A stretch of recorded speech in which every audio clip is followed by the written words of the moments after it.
Here he is, joining us from his parents' basement in beautiful LaSalle, Ontario. It's Canada's favorite tight end, Luke Willson, to talk about Super Wildcard Weekend. We got to talk about the Bills facing a Jags team that has won 8 straight, 9 of 10.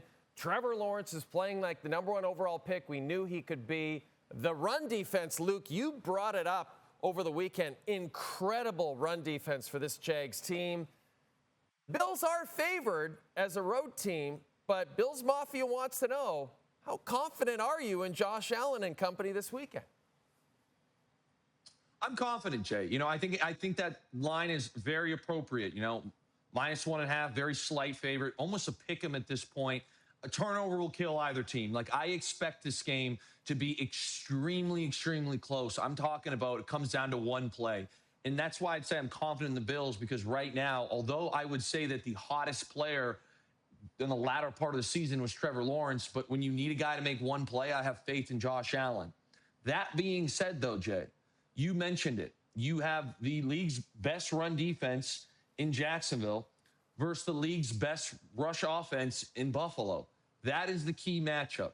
If Buffalo's run game gets stymied by this defense, I would lean Jacksonville. However, if James Cook breaks a few big ones and this O-line starts really getting rumbling, I then switch it over to Buffalo. So to me, that is the matchup. We love to talk about the quarterbacks, and I get it. Both these guys are tremendous.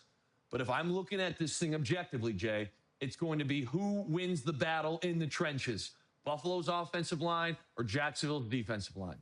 Luke, two teams that are not playing this weekend are the #1 overall seeds, the Broncos in the AFC and your Seahawks in the NFC. In fact, when you started in the NFL, your first 2 seasons, the Seahawks were the #1 seed in the NFC, and you were sitting on Wild Card Weekend watching the Wild Card game. So my question for you, buddy, as a player, take us into that process. What is it like as an NFL player that's on a team that's the #1 seed, just watching the wild card games over the weekend? Are you actually scouting future teams that you might be playing? Are you trying to pick up tips, or are you just sitting back and enjoying the whole thing?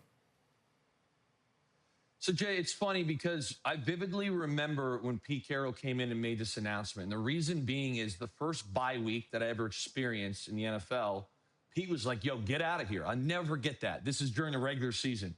Get out of here. Go see your family. Get away from the facility because it's such a long, grueling season. So I'm a stupid rookie, Jay. I'm like, I wonder if he's going to tell us to get out of here.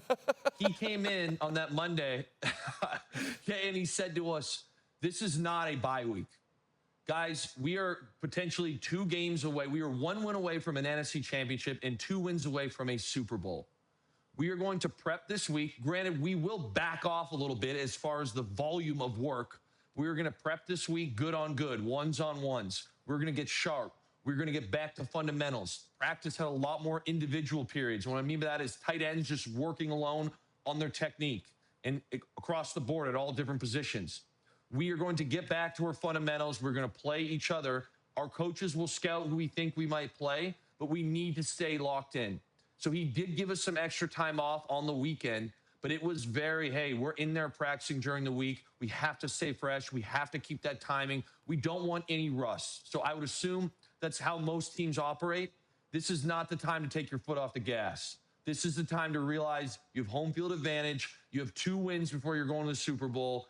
You got to be locked in. So that was kind of the message those weeks. It was not bye week earlier in the season, get out of the building. It was stay in the building and get your mind right for this Super Bowl run.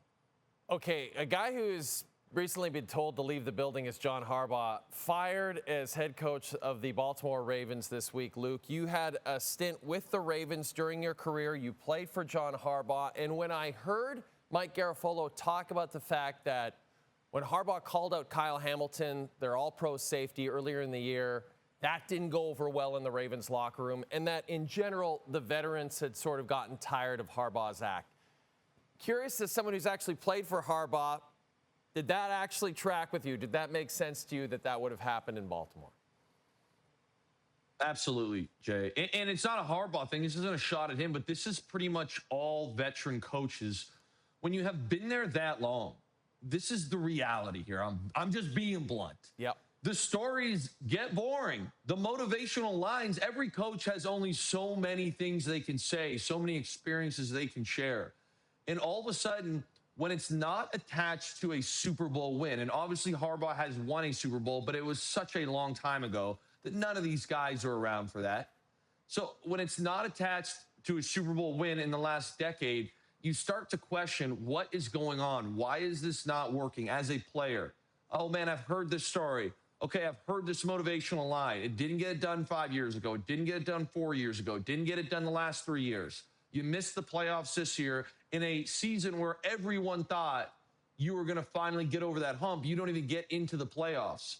So it does track, because the reality is these guys have heard the same messaging from their head coach for year after year after year. And then for him to kind of come out and go after a guy that's beloved in the locker room, and then they also have the season that they had, especially in the past game defensively, I get why there was some frustration from the players there.